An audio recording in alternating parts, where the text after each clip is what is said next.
Sabri Zamil Al-Mindhiri, elimu kwa dalili. Katika mambo yanayopatikana hapa fihi shu'mu irtikabi al-ma'siyah wa annahu ya'ummu dararuhu man lam yaqa' minhu. Ma'siyah, madhambi yana athari mbaya sana katika mujtamaa. Aweza mtu kuguswa na athari mbaya ya maasi na yeye si yeye alifanya ile maasi. Alifanya maasi ni mtu mwingine. Hapa waliokusia ni wale waliokuwa waliowekwa katika mlima. Lakini yale madhara yakawapata watu wote mpaka Mtume sallallahu alaihi wasallam ambao hawakufanya ile kosa.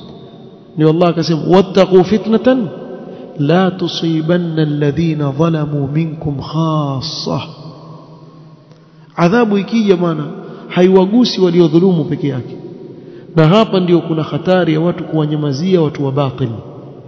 Wewe wanyamaza usemi wazungumzie watu wa batil, ni sababu kubwa inapokuja adhabu ikawakusanya watu wote wakaingia kwenye adhabu.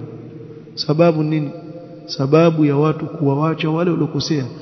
Sasa ikiwa hapa ni masahaba ridwanullahi ta'ala alayhi na yatokea balaa kama hili, kefu leo na maasi yalivyojaa na bid'a zilivyojaa.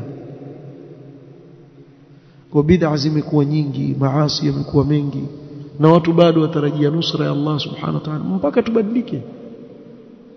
Tukijibadilisha tukafuata njia sawa, hapo basi Allah subhanahu wa ta'ala atatunusuru.